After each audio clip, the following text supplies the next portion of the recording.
Hey there, chatters. I'm Nat. And I'm Kat, and welcome to the Crime Chat. I am your forensic femme fatale, Natalesia, true crime-addict connoisseur.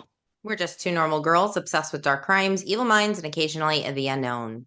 And here's your disclaimer, chatters. The following crime chat contains adult content and will probably have some violent scenarios. We're talking about a woman in a box. Uh-huh. That can't be good. Actually, we're in boxes too, and we're never good.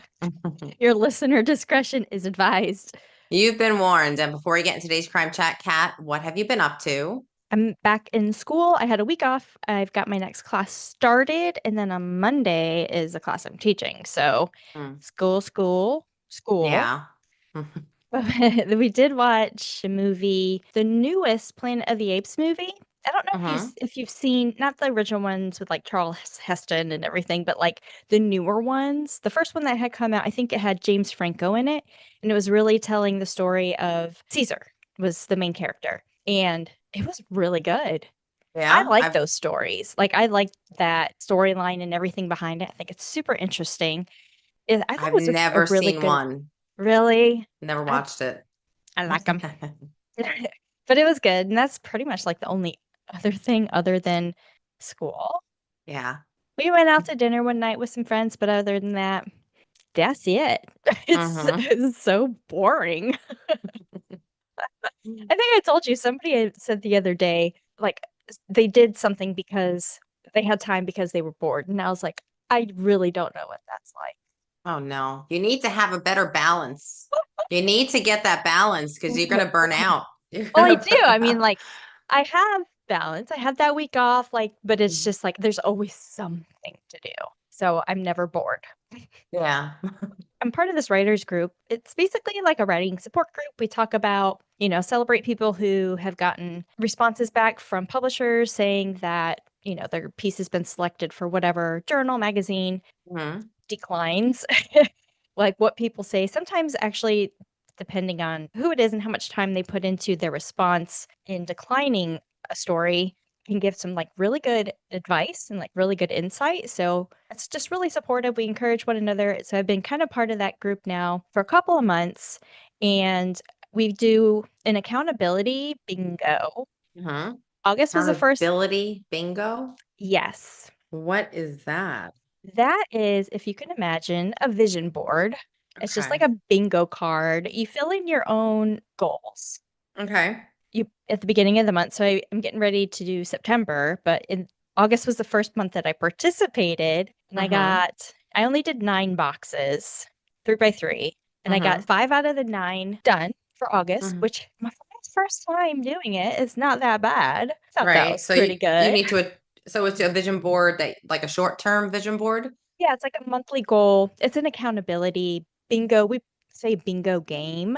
I've Uh-huh. been kind of watching it like June, July, seeing what people were doing. And Uh-huh. I was like, okay, August, let's try this.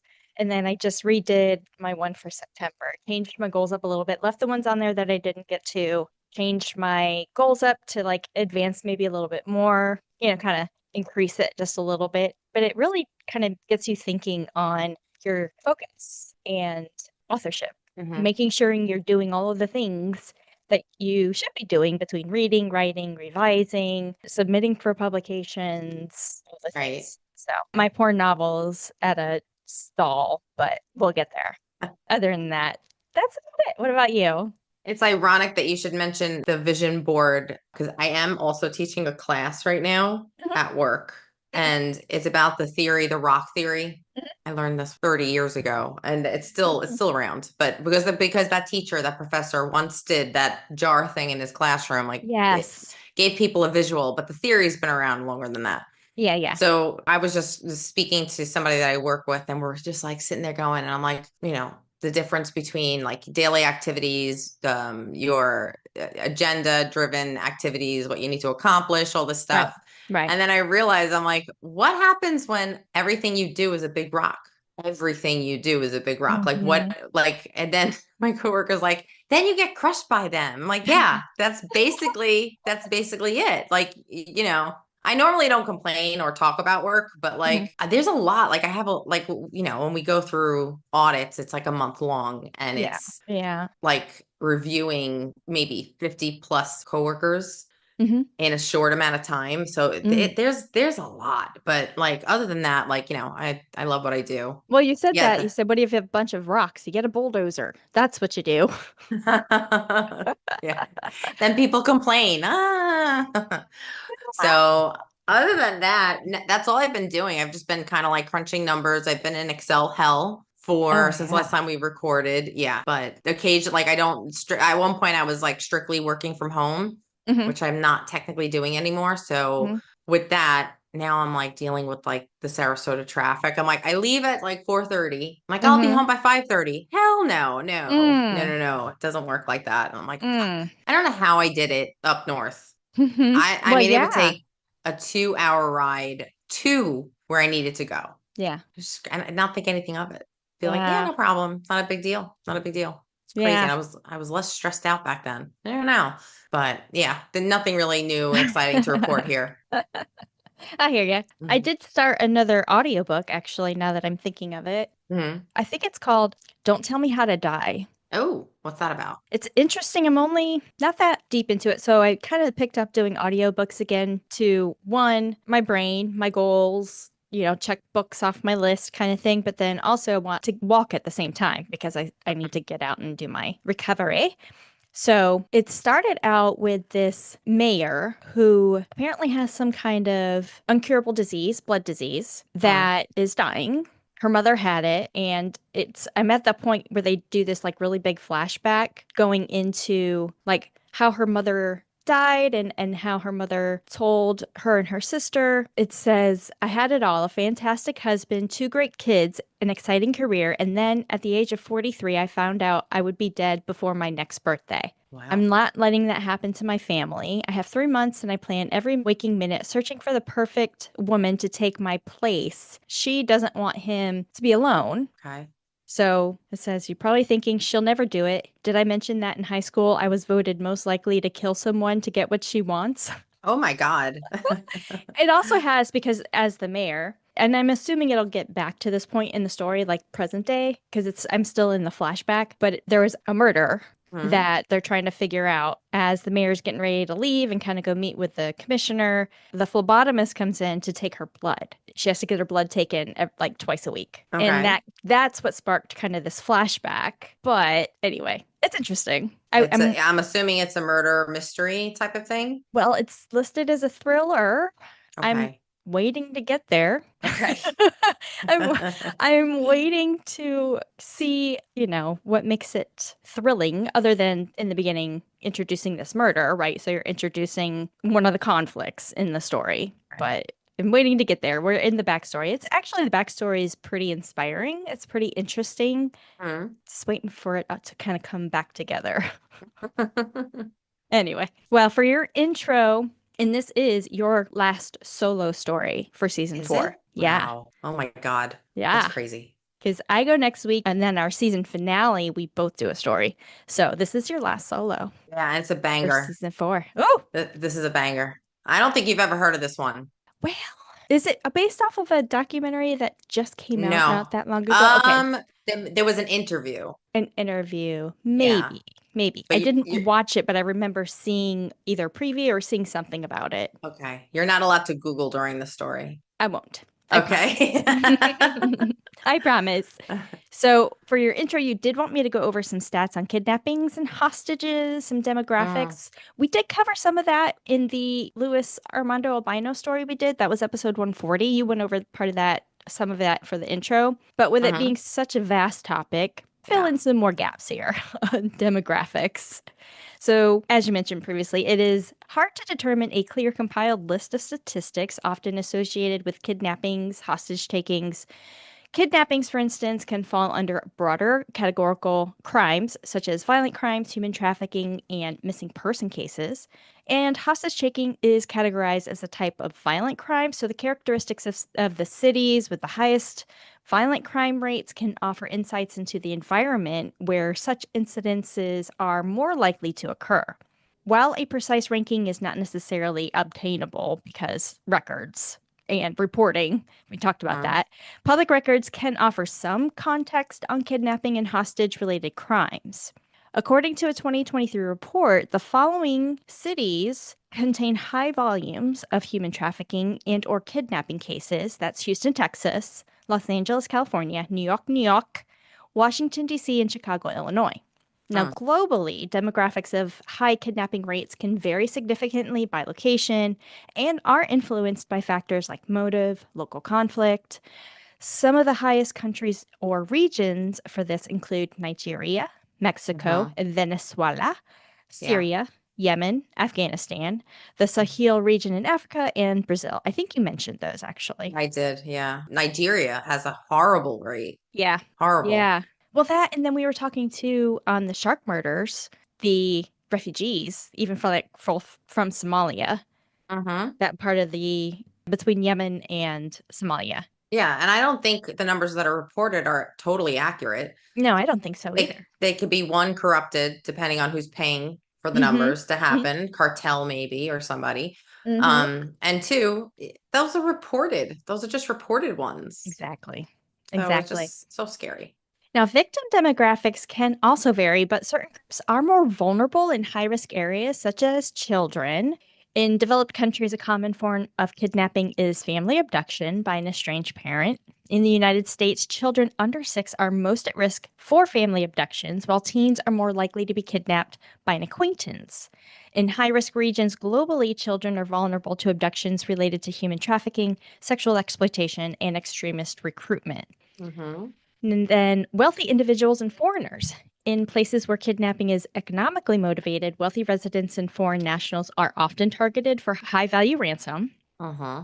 Women and girls, especially in conflict zones like Afghanistan and Central African Republic, women and girls face high risks of kidnapping, sexual assault, and forced marriage.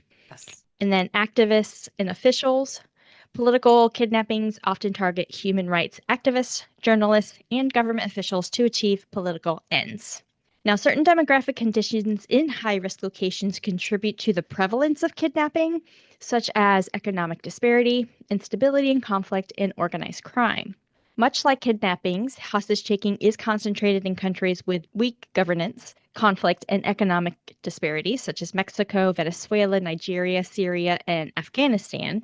Uh-huh. Demographics of those involved in hostage incidents vary widely based on the perpetrator's motivations, which can range from terrorism and political agendas to criminal and socioeconomic factors. Demographics of individuals who commit hostage taking globally are heavily influenced by their criminal motivations, such as Uh-huh. terrorist and insurgent groups, criminal gangs and organized crime, and individual and family related kidnappings, like I said, often children.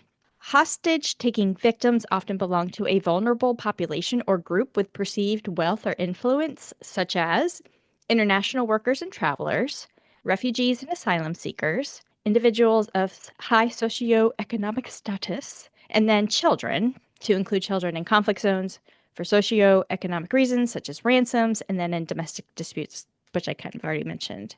According to various 2024 and 2025 reports, the most dangerous large cities of hostage taking in the United States: Memphis, Tennessee, Detroit, Michigan, Baltimore, Maryland, St. Louis, Missouri, Oakland, California, which is where the Louis albino was kidnapped from, Little Rock, Arkansas, and Cleveland, Ohio. While no one factor is a direct cause, dangerous cities often share a combination of socioeconomic challenges such as high poverty and unemployment. Economic instability and limited opportunities are frequently cited as contributing factors to both violent and property crime. Also, lower income and property values. Compared to safer cities, the most dangerous U.S. cities generally have a lower median household income and lower median home values. And then racial and ethnic disparities. Crime victims reports suggest that racial and ethnic minorities are overrepresented among offenders in violent incidences. These perceptions are complex and subject to potential error, and researchers often point to historical socioeconomic disparities rather than race itself, which is a key factor in some of these crime statistics. So that's an interesting point, is even if the records or the research is skewed. So It's that makes very it even skewed. more difficult to record stats. Yes, and it's what's unnerving, especially when because I do live in a state that has a high population of trafficked children, and we're always faced with that. Mhm. And we've gone through training and stuff like that to kind of Mhm. work with authorities. Yeah. What's disturbing is you have these reputable people citing such stats that you know are inaccurate, and Mhm. they rely so heavily on them. And when you actually go to the places and speak to the people that actually, like I mentioned one man that was trafficked twice, like when you Mhm. spoke to him, like this is somebody, and there's a bunch of people like him, there's Mhm. hundreds of kids like him Mhm. that are not being reported or not reflective in those stats. And that's why when you see a stat, like, you got to question it.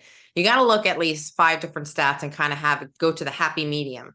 You Mhm. can't just rely on one poll that they're, because it really, I'm telling you, I've learned not to trust the status quo because it Sure. really is not true.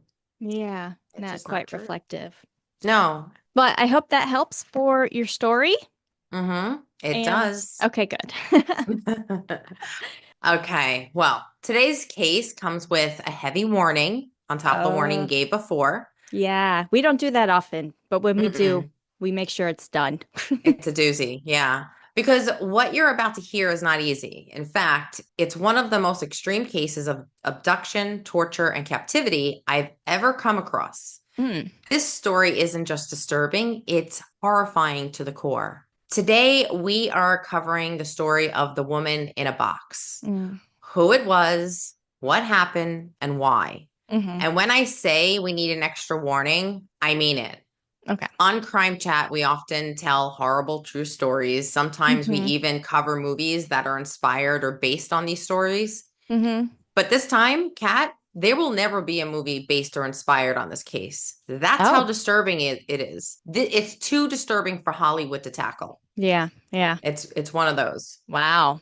Just like that, there's another case that Hollywood won't tackle, the cannibal from Russia. Oh God, you covered him. Yes, I You'll remember, but I don't remember his name.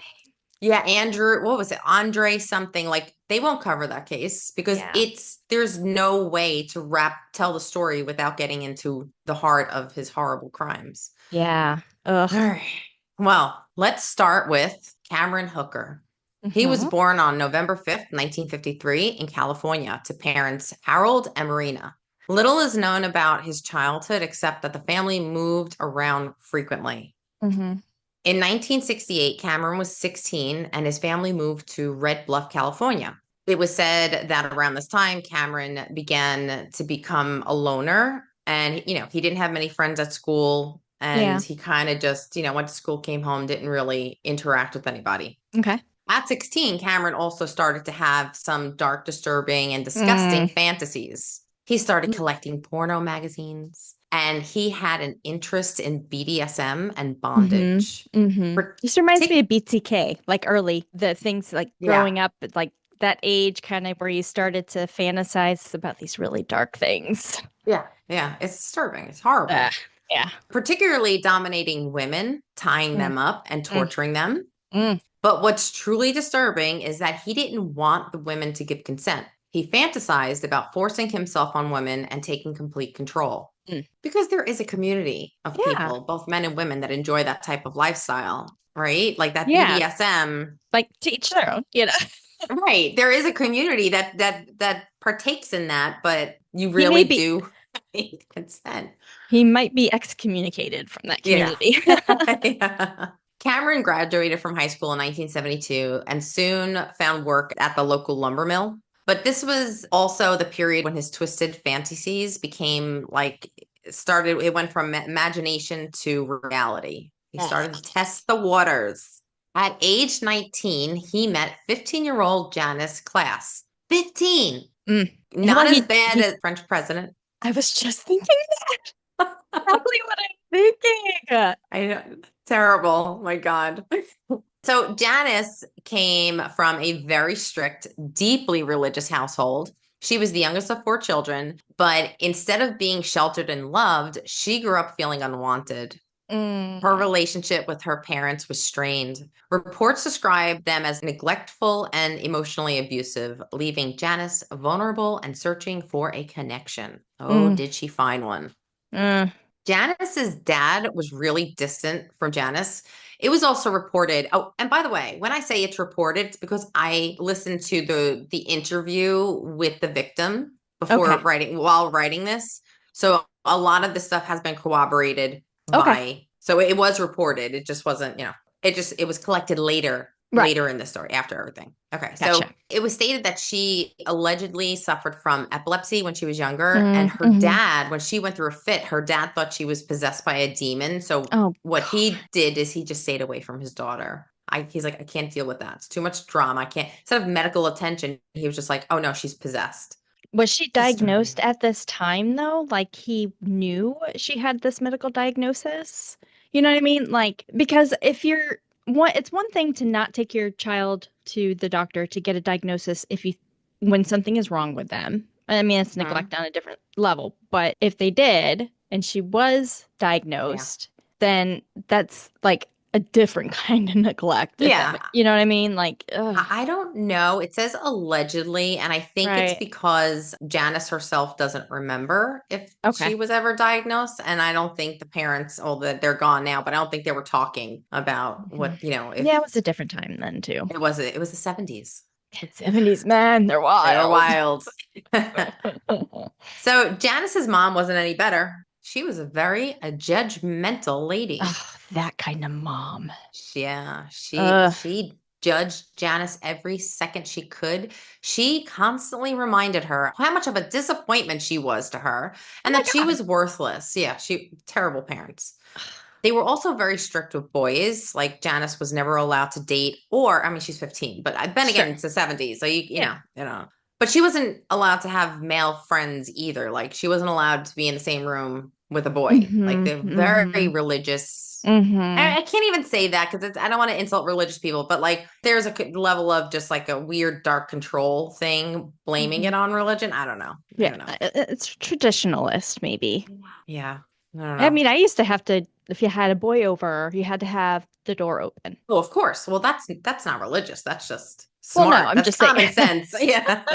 No, I'm just saying. It's like it was, Yeah. I don't know. When Janice met Cameron, she did introduce him to her parents, and Janice was shocked that her parents loved him and they were really accepting of their 15-year-old daughter being in a relationship with a 19-year-old grown-ass man.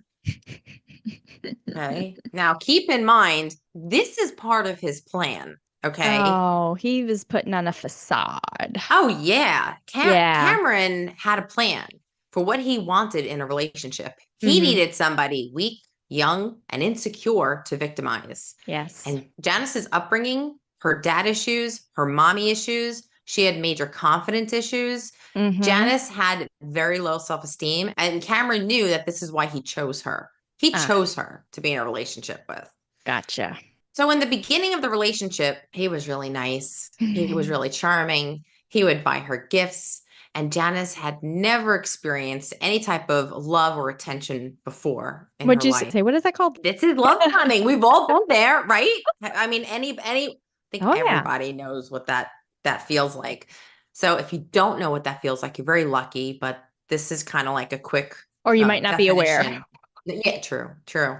Love bombing is a manipulation tactic often used by narcissists or psychopaths to trick their prey into putting those rose-colored glasses on and ignoring the red flags. Mm-hmm. So Cameron didn't waste any time. On their first date, Cameron convinced Janice to take part in one of his sexual fantasies. On their first date? On their first, when they left mom and dad's house, on their Bra official first date, yeah, he the took her into the brashness. I know.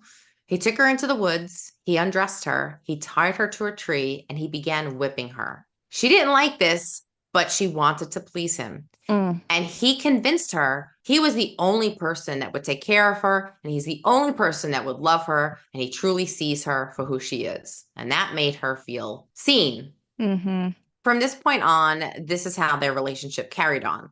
Most of the time, Cameron took her into the woods, beat her, raped her, and tortured her. After that, he would follow it up with like gifts and Oh romance to kind of God. keep her on love bombing, keep her on Yes. the hook. Put those Yep. rose-colored glasses back on. You see me as the man that you want, not the monster that you think I am. No, Oh, he didn't mean he it. didn't mean it. He's a good man. He's a great man. He Right, loves me. right. It's my But fault. I made him do yeah, that. it's my fault.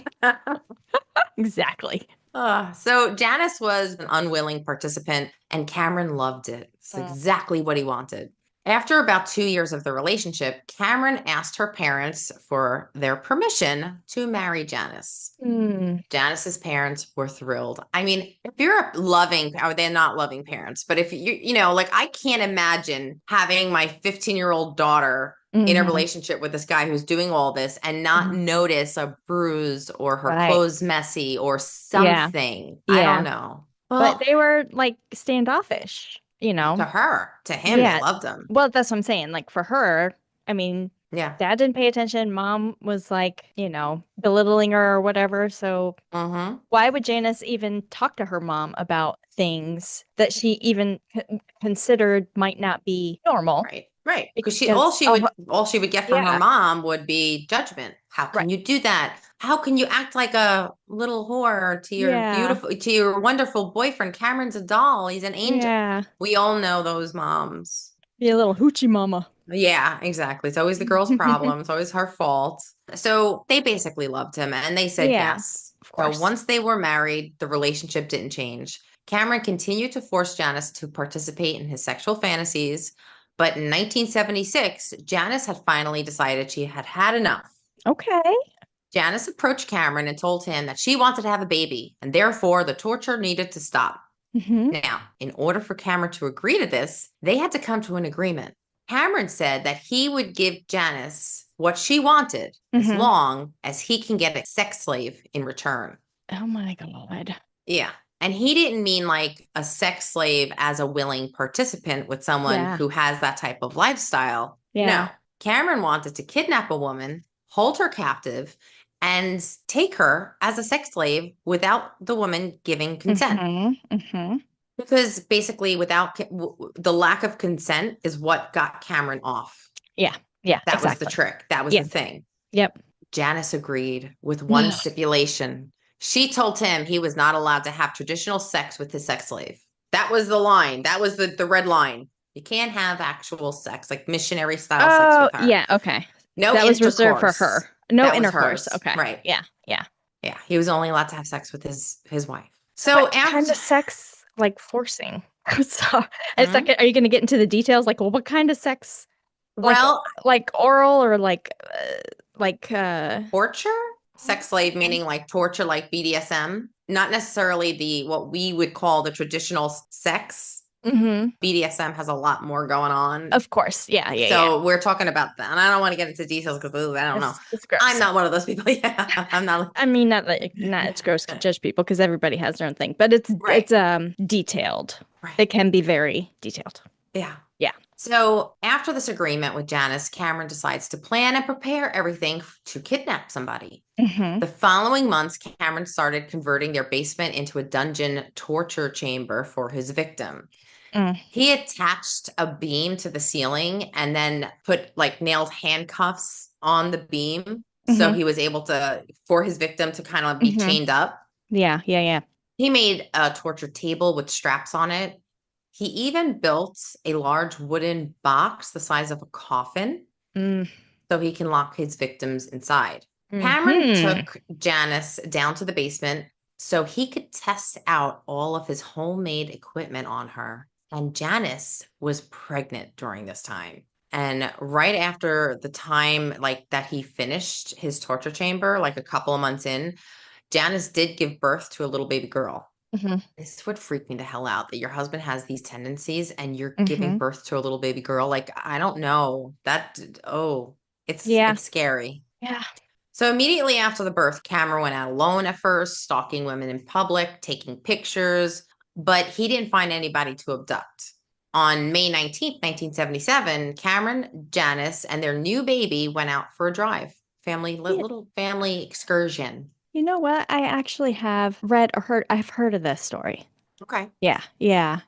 getting to this part where they went out with the bait, like on the driving to go find. Yeah. So Okay. anyway, side note.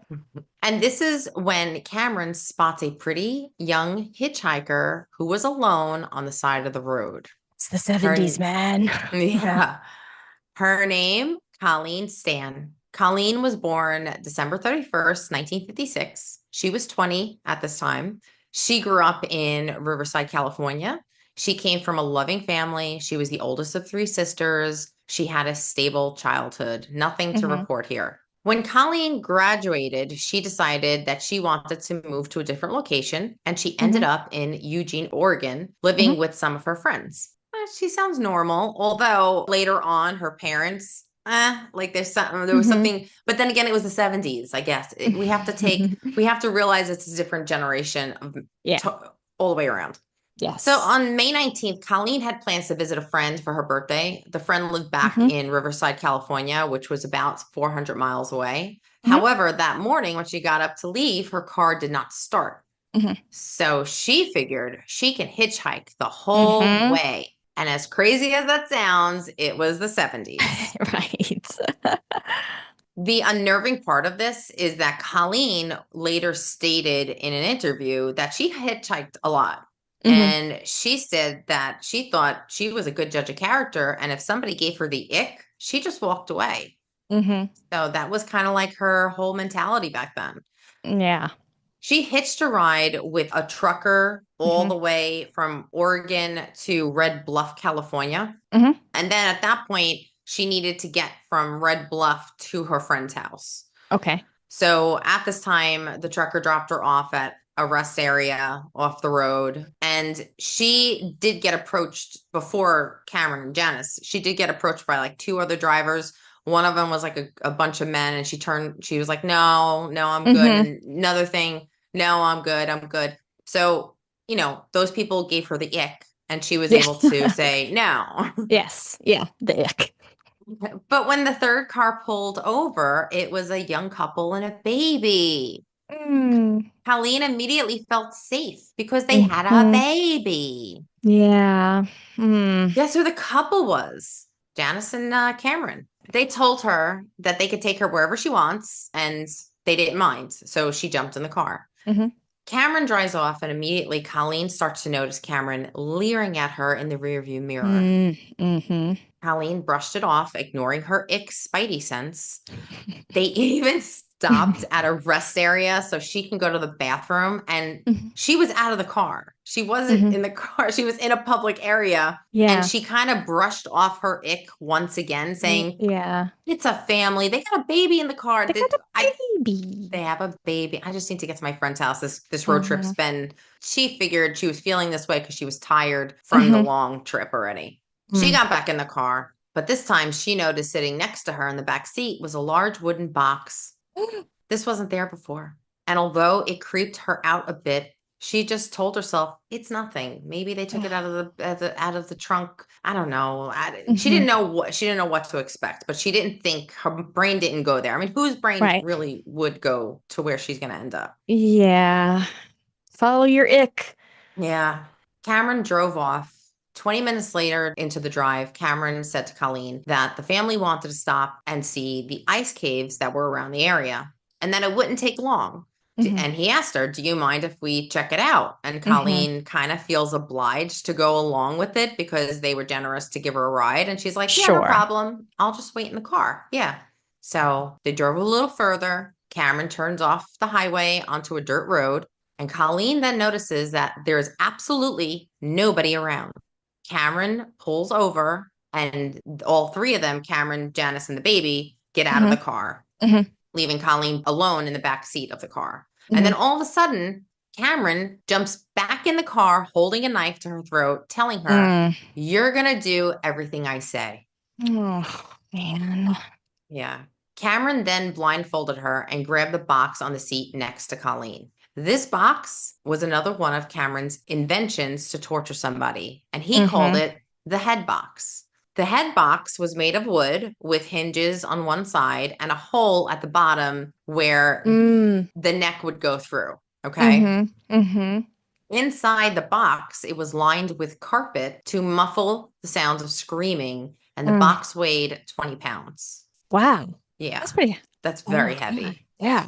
Cameron placed the box on Colleen's head, keeping the blindfold on, locking the hinges shut, and he forced Colleen to lie down flat in the backseat of the car. After this, Janice and the baby got back in the car and they drove off and they went home. Once they were home, they waited till dark and then they snuck Colleen into the house. Hmm. Cameron takes her to the basement, removes the box, keeping the blindfold on her, and tells her to stand on a milk crate and then put her hands above her head. At this point, he handcuffed her wrists to the Hmm. beam on the Mm. ceiling, Mm.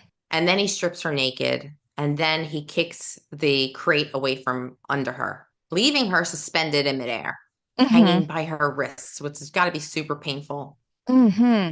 Colleen is screaming for her life this whole time, so Cameron starts to whip her as a form of punishment if she doesn't keep quiet. Mm. Cameron told her if she doesn't stop screaming, he would cut her vocal cords.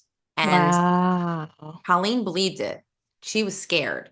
But Yeah, sure. at this, I guess her screams also, like her voice might have been raspy because her screams just turned to these little whimpers. At this point, she was not as loud, so Cameron ended up going upstairs, Hmm. grabbing Janice, walking her back downstairs. They both got naked and they had sex underneath where she was hanging.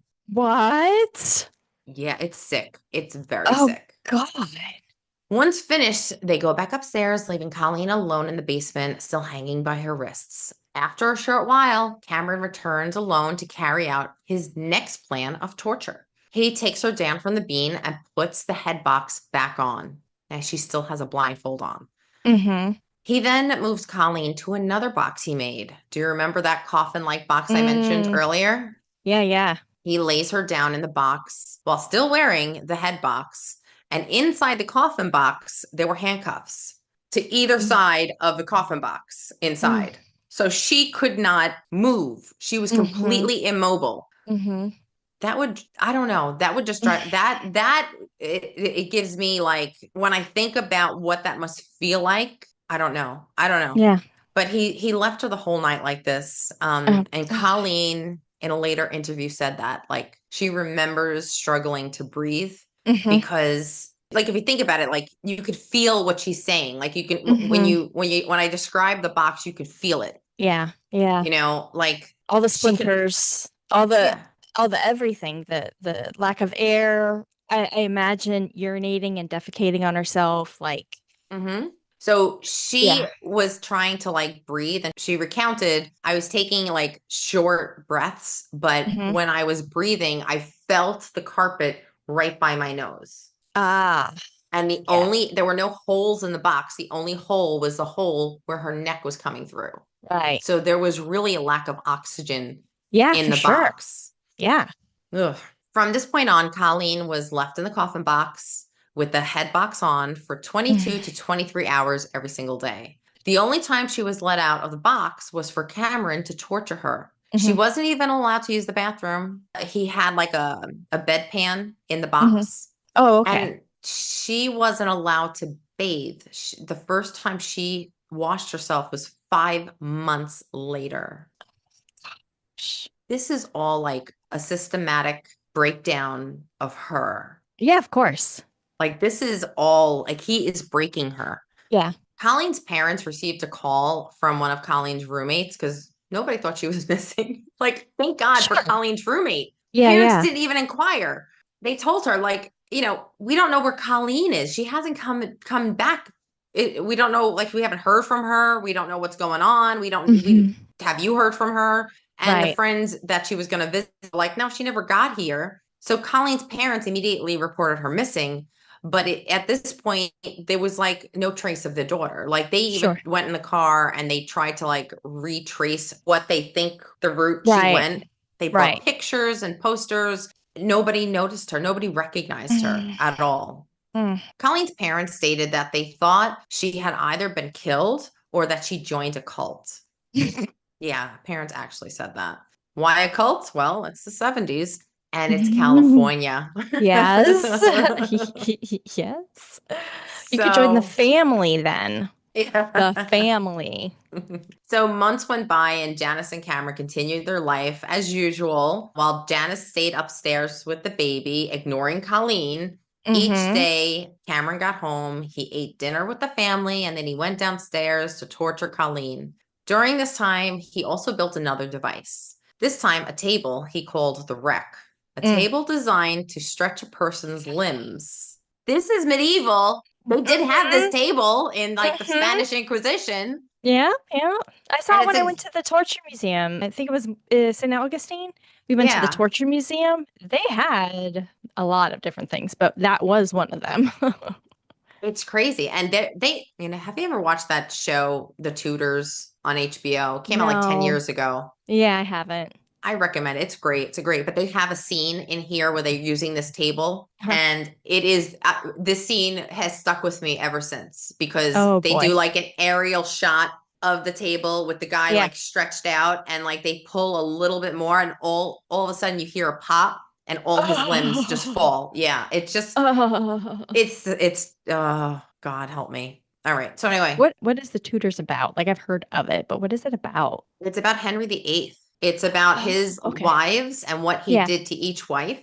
Oh, I see. And I see. Okay. it really goes into, I mean, it's amazing. Even today, like historians say, like that is the best depiction of Hmm. who he was because it didn't Hmm. romanticize him so much, even though the actor was really handsome. Don't get me Hmm. wrong. And Henry Cavill, that was his Yeah. breakout role. Oh, Yeah. I'll put it on tonight. But like it's interesting how they go through the years. Like at first he's like this, good looking guy and Hmm. stuff, and then he gets Hmm. older and sicker and gross. And it's kind of like Ah, you kind of go through how his wives survived him. yeah, yeah, Yeah, yeah, I yeah. don't know. So also while he was doing all this stuff to her, he was taking pictures of her. Hmm. And in these pictures, he was doing unspeakable things to this poor girl. He reminds me a little bit of the Toy Box Killer. Yeah, I was thinking that as well. Toy Box Killer didn't necessarily rape his victims. I think he was torturing them with foreign objects Yes, yes. in a weird, I don't know. And recording it. And recording it. Yeah. In late 1977, Cameron and Janice decided to give her a little bit of freedom because Janice needed help around the house. So she needed a maid. She needed a me. So they decided to let Colleen out of the box to help clean. Now, here's the kicker. She had to do all of this fully naked, Hmm. probably because she might have been a flight risk still. So they thought that, keeping her Oh, naked was sure. just Okay. keeping her in check. Yeah. And also, she had to do it blindfolded. So she had to feel around. So, in other words, I they was would gonna put say, her in how do front you of, in a house that you're not familiar with, I know. It's and like they having put to her in like, front, they put her in front of the sink and they were like, here's a dish, here's dishes in the sink, start washing. So she had to hmm feel around for like the sponge and like, yeah, hmm they, I mean, she wasn't vacuuming and going through the rooms and stuff like that. They hmm would like put her in a Okay, so very position. specific. Yeah. Yeah. So now every day Colleen was let out of the box to do chores naked. And then she was tortured by Cameron when he got back. And then she was put back in the box. In January 1978, Cameron took the blindfold off of her. Mm. She was blindfolded for 8 months. Wow. Now that's fucked. Talking about losing like your sensory, like, Yeah. no. He did this because he was starting his next phase of his plan, total mind control. Mm. Cameron told Colleen that he was part of a secret, powerful organization called the Company, which Hmm. consisted of very powerful people like judges and police.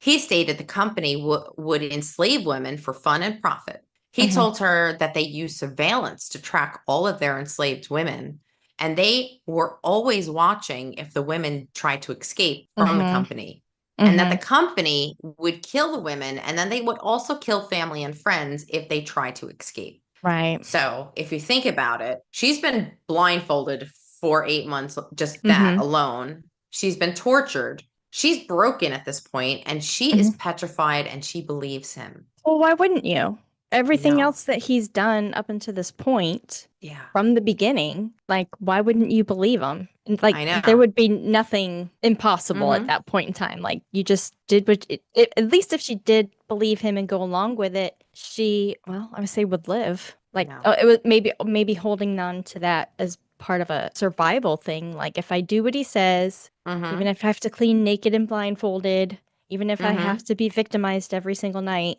he's not killing me. So I don't know. Yeah.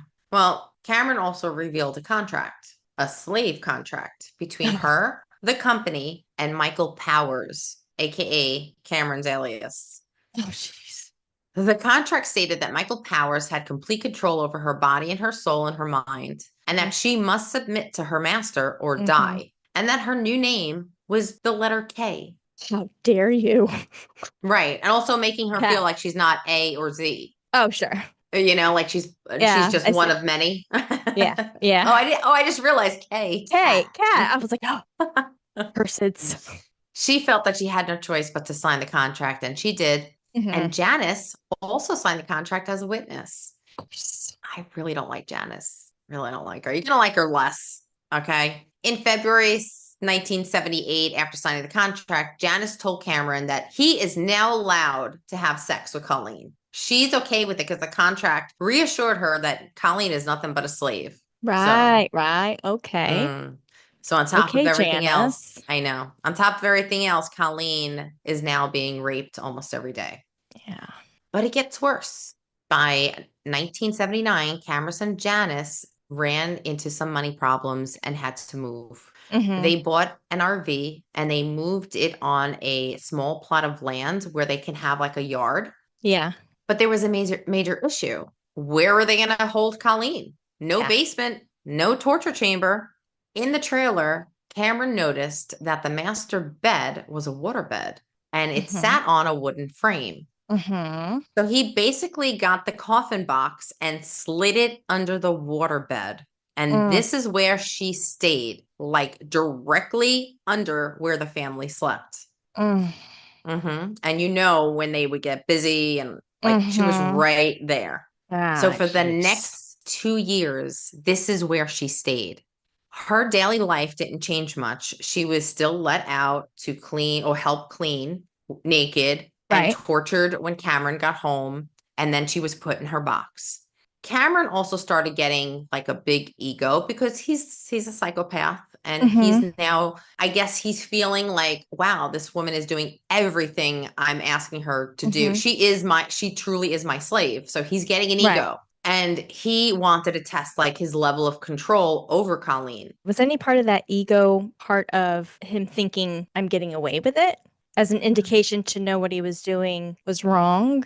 That he went on, like, I'm just thinking, like, Well, I'm sure he knew it was wrong because he was hiding her. oh yeah, that Well, he too. was But hiding like, her. he's getting away with it, maybe partly too. Like, I've gotten Hmm. away with it for this long, so that's Yeah. kind of maybe adding to his ego a little bit, I guess is what I Yeah. was trying to say. Yeah. And he's getting sloppy maybe Mm, because he's gotten away with it. It's years now. right. So he wanted to test the level of control he had over her. So he would allow her to start taking walks. He would allow her to go outside and garden. What? And he wanted to test if she would always come back. And she did. She Hmm. always came back. And this is like the Stockholm syndrome. It's exactly what I was thinking. Stockholm. Yeah.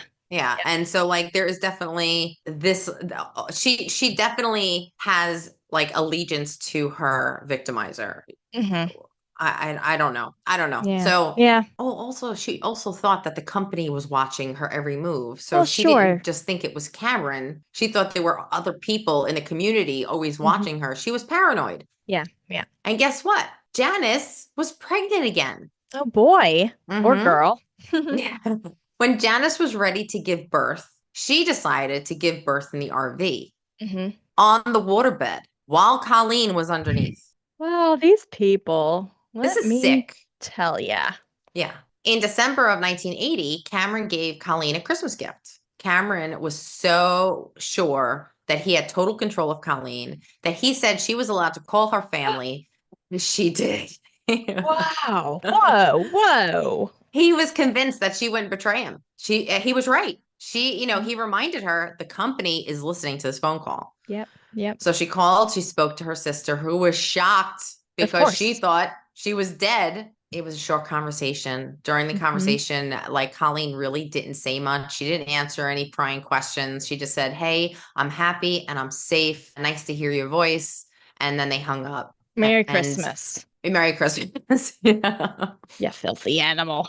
And her family was just, they were happy that she was alive, but they Mm-hmm. were convinced at this point she joined a cult. Like Of they were just like, yeah, course. she's just in a cult, but yeah, she's alive. Okay. So Cameron, on a power trip at this point, decided to go a step further. And he decided that he would let Colleen go home to visit her family. Oh my gosh. Yeah. He told Colleen that the company had been watching her and they were very pleased with her. So they're allowing her to go visit her family, but they would be watching. And if Colleen said anything, the company would kill her and her family. Mm. I mean, why not believe that threat? Yeah. You know.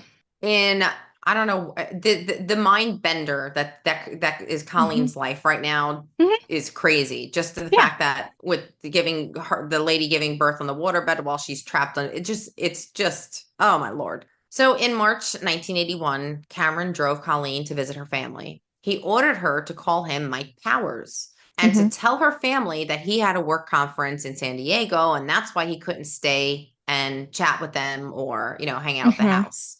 Hmm. He also ordered her to introduce him as her fiance. Okay. Another layer. Yeah. Cameron left and told Colleen that he would be back the next day to pick her up. During the visit, the family was thrilled to see her. They noticed she acted different, but they thought it was because she joined a cult. They made sure that the visit was light without any prying questions, and they just had a Hmm. good time together. The next Hmm. day, when Cameron came back, her mom took a picture of them. And I want to show you, I'm sending you the picture right now, Right, meow. right meow. And you tell me if I didn't tell you this story, what that picture looks like, what? A normal fucking A picture. lovely couple Does in that not? love. Yes. Right. A lovely couple, embracing, happy. Yep. Do you see it? Yep. Crazy. It looks like a picture from 1981. It does. With the hair and the glasses. He's got Yeah. the Dahmer glasses. Yeah. But even him, like the smile, Yeah. like it looks like they're beaming. They look He in even love. he even has a vein. The veins, like he's laughing, he's got that vein coming down and down his forehead Yeah. in between his brows, like he's been Yeah. laughing and he's just elated. Yes. It's crazy. Cameron and Colleen said their goodbyes and they both drove off. When they got back, Colleen went back in her box and this continued for the next 3 years. In 1983, she was allowed to look after the kids now. They took her out, Oh, besides cleaning, besides doing all this other stuff, the torture, the rape. Now her next thing was Janice expected her to babysit when a she wasn't nanny. home. A Be a nanny. nanny. Mm-hmm. And the daughter, the firstborn, at this point was 6 years old. Hmm. Now, I was thinking about this. I wonder if the 6-year-old remembers anything. Mm, How do you not remember somebody crawling out from underneath the bed? yeah. Like Yeah. You would have to see it at some point. they're in an RV. Yeah. So I don't know how they kind of did that. And not to mention, like when he did his torturing, did they I mean, leave in the an RV? RV. Yeah. What are that? It was. How do you Even not? large RVs are still Mhm. RVs. Yeah. And at 6 years old, you're capable of retaining such memories. So I'm Yes. wondering, like, does she remember? Like, although we'll never know, but I Oh don't no. know. No, we're not gonna know, and I'll tell you why later. But it's Oh. gonna piss you off some more. Mm. So Cameron also made Colleen get a job as a maid because he was struggling and he did more money. So she would work a couple of days and then she would come home, hand over her entire paycheck, which she got paid in cash, Mm-hmm. each week before he raped, tortured, and put her back in the box. Mm-hmm. Cameron also decided that he wants to abduct more women and have more sex slaves. So he started to build a shed dungeon in that little plot property that they had with the Uh-huh. little yard with the RV. Yeah, yeah. And he made Colleen help him build it. He also wanted Colleen to train them to be as good as a sex slave as she was. Mm-hmm. 7 years after Colleen's abduction, she's been in the box for 7 years. In 1984, Cameron fell in love with Colleen. Like he finally came to the realization that he loves her. Oh my God. And he started to say it in front of Janice. Oh, Oh. He even went Oh, as far as saying, like, I want to make Colleen my second wife. Just wasn't I happy bet with this. that pissed her off. Oh, yes. Yep. And also during this time, Janice started going to church and she found God.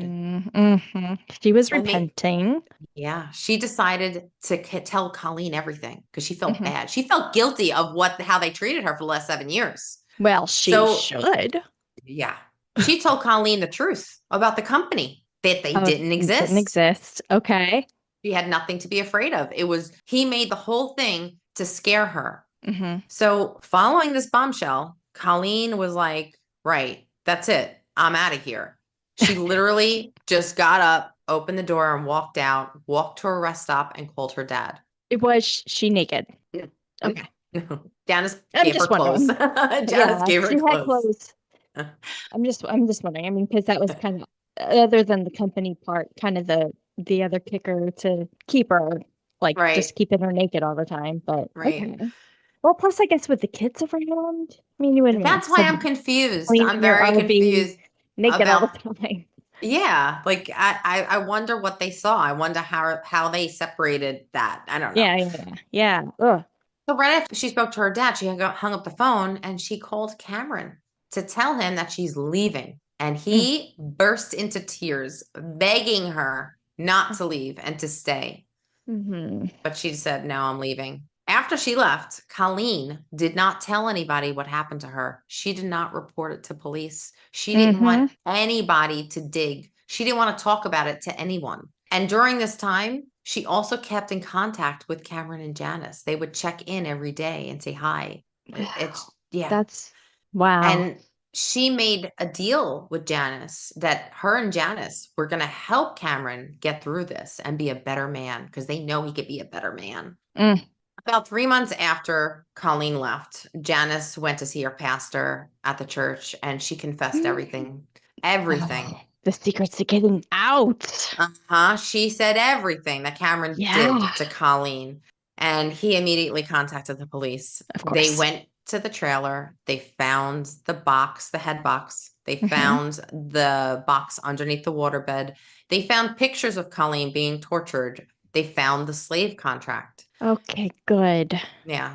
Then I'm they just went, thinking too, like if she didn't report it and somebody else does, yeah, they'd look into it. But if they didn't find any evidence of anything, they would right. just completely dismiss it. But I'm glad, okay, Yes. they found Thank they God. corroborated. Yes. Thank God.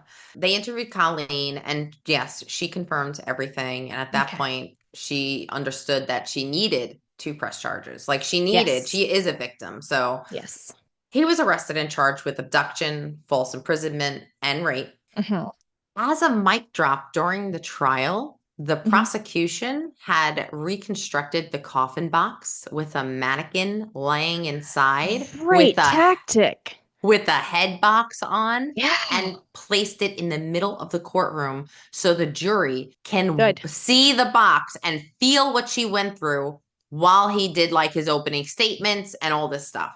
That's an I'm amazing tactic. yes, but I'm really shocked that it was allowed because that's really persuading the jury. Yeah, I mean, so when did it go to trial in the 80s? Yeah, 1983. Yeah. Like, And yeah, I could see it. right? So during the trial, Colleen and Janice took the stand and delivered emotional testimonies. Hmm. When Janice took the stand, she dropped another huge bombshell. You thought the story was over, right? It's not. Hmm. She But said wait, that, there's more. yeah. She said that before he abducted Colleen, Cameron had already murdered somebody, another slave. Mm. Janice said that in 1976, a few months before the abduction of Colleen, Cameron had abducted, raped, and tortured a young woman called Marie. Mm. Now, she is referring to Marie Elizabeth Speckhany, a young woman who vanished in California in 1976. Hmm. Marie was 19 years old when she disappeared on January 31st, 1976. According to her, Cameron abducted Marie by offering her a ride and then forced the head box over her, Hmm. driving her to the home in Red Bluff and subjected her to violent torture, hanging her by her wrists from the beam, Okay, and okay. then shooting her in the stomach with a pellet gun. Oh. And then he also, because she was screaming, he actually attempted to cut her vocal cords. Mm. Finally, when he wasn't successful, he just strangled her to death. Hmm. They allegedly Hmm. wrapped her body and drove her to the woods nearby Lassen Volcanic National Park Hmm. and then buried her in a shallow grave. Now, despite Janice's testimony, no Mm. charges were ever brought in Marie's case, largely because her remains were never found and there wasn't enough physical evidence. So it wasn't where they went, like where she said that it was buried. They went and looked. They couldn't find any remains. No. Okay. Oh. Cameron's defense tried to say that Colleen was in the house willingly because she had never tried to escape. Hmm. But the jury did not buy this defense, and Cameron Hmm. was found guilty on all charges and sentenced to 104 years in prison. Yes, Janice was not charged at all because she received immunity for her of course. testimony. Yeah, I Mm. could see She's that. Yeah. she's as guilty as him. I'm sorry. Well, no, she is. She is. But I mean, honestly, without her testimony, would they I even know. have been able to, or even her confessing to her pastor? Like, Yeah, it's kind of like an evil necessity I know. to I do. know. Mm. Because So, really, he was the mastermind. I mean, it was all his right. idea, and she, 15 at the time that she met him, Yeah. love bombed, was Mm. all did everything that she could to keep him happy, and then eventually she had enough. Yeah. So Cameron did make a statement after this. He said, I want to thank the judge. I will have a library, a gym, and time to enjoy them. And it's better than living with those two women. Fucking seriously. But Cameron, what are you gonna do? Um, You won't have a sex slave well, every day. he might be a sex slave. But that's exactly what I was gonna say. But he is. Yeah. He's in his own box now. He is. So now, under California's elderly parole program, Cameron Cameron. Okay. became eligible for parole early 2015. Mhm. And during this parole hearing, it did not go well. The board denied parole and set his next hearing out 15 years. So Mhm. he's not up again till around 2030. Mhm. In 2021, Cameron was moved to the California Department of State Hospitals due to COVID and Mhm. was designated a sexual violent predator, an Mhm. SVP. So now in California, this is like a grade up from a pedophile. So like Okay. there's sexual offenders, right? Mhm. Then there's SVP. So SVP Of is saying that violence. is violent and you cannot Yes. be put in society again. Mhm. To me, they're all violent. To me, Mhm. they're Oh yeah, all of course. Of SVPs, course. but they needed to make that distinction. Ugh, I don't Yeah. know. That designation would likely prevent any future release. Okay. As of 2024, 2025, the court hearings regarding the SVP status have continued to be delayed, no Mhm. resolution yet, and the parole remains off the table for now. So he is Good. in there to rot, and I hope he rots. I hope he just Yes. gets what he deserves Yes. in that Uh, uh, prison. well, he didn't get COVID, damn it. So I know. he's born in 53, so he's what, 72 now? Yeah, Oh, I know. he's gonna die soon. Yeah, he's just a I hope horrible, he horrible human dies. being. Yeah. I hope And he dies a Colleen, horrible death. yeah. Well, first he's got to get tortured a little bit. Well, I'm sure he Death, has been tortured. death is too kind in this Yeah. situation. Yeah. There was like an interview with Colleen Hmm. that happened recently, and like she's so positive. She's just so light compared to the Hmm. horrible things she went through. I mean, when I heard this case and I heard that she was literally living in a box, literally in a In the box box. Yeah. for 7 years. Hmm. I was like, no, that can't be possible. And just like hearing the story and then hearing her speak, just knowing that she was rescued and, now she's married and she has a child. Yeah. Like she was able to move on. So she's been out for 40, a little over 40 years, Mhm. and is what, 68, 65, 60, somewhere upper 60s, maybe? Mhm. Because she wasn't that much younger than Cameron, is that right? I can't remember. She had made something of herself. That's what I'm thinking. She's been out for 40 years, and I have no doubt all the therapy and Mhm. stuff that not only, she went through, but there was a lot more to it. There was reintegration. Reintegration is something that gets overlooked a lot in Yeah. kind of family dynamic or reintegration back into society. I mean, even with convicted criminals, reintegrated back into society, people who are deployed for, months and months or years, reintegrating back into the US because it's just a different mindset, let Mm-hmm. alone somebody who's been a slave Yeah. for over 7 years living in a box. Yeah. I can't even imagine And she's a the different person. There's no way yeah. she's the same person that went in that box. There's no Yeah. way. And not only that, like Janice, I'm assuming I couldn't find anything about Janice, so I'm assuming she went into some type of protection program with her Sure. kids because Mhm. people must have been horrified with Yeah. this case. And I can't find any information on the children where they are or anything like that. So Mhm. I'm thinking that part of her immunity deal was for her to disappear Right. because she full well knew that she was a major part of the Right. problem. She was a How major much part of that problem. Yeah, she's an enabler. Yeah, An enabler. How heavily publicized was the trial? Do you know?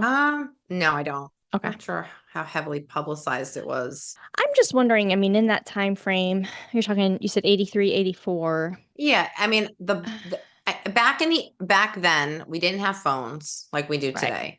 Right, So right, right. heavily publicized would be on the Enquirer, No, I would say New York Times, New York Times, the Enquirer for yeah, housewives, because Washington Times. yeah. Most I'm thinking. yeah, most I think the newspapers probably covered it, but Mhm. and it was California, so I don't know if New York or other states picked it up Mhm. as, I'm not sure how Okay. sensationalized it was. I was just curious because that would, I think, also have a lot of, how do you say, public influence Mm. into not necessarily the outcome, but my God, if you could have been a reporter in that courtroom seeing a mannequin in a head box in a coffin for the entire I have a trial. picture. I have a picture of it. Yeah, of course I do. Girl, you know. Oh, I want to see. Oh, yeah, You see the head box I do. Oh, with the God. latches and the like that. Yeah. How Okay, so grotesque. that makes sense. I was wondering how if it was just a hole in the bottom and the hinges were on the one side, it looked like it was going to be flipped like up or so you Mm. could see the person, right? But I was wondering how if she got her head in, why couldn't she get her head out? But that makes sense. That design, There's how like it kind of an like a accordion thing. So it yes, opened that makes this and then it sense. clamped up like So the a ones upside down what do they call that? Those plants that eat the oh, Venus Venus flytrap. flytrap. It's like an It look upside down Venus flytrap. so it's like double hinged on the one side, so it kind of does this number, but it makes sense. Now I see a picture of it. But Yeah. good. Look at that. Look at that. That's amazing. That would do some like good on the prosecution. That was a great Yeah. tactic.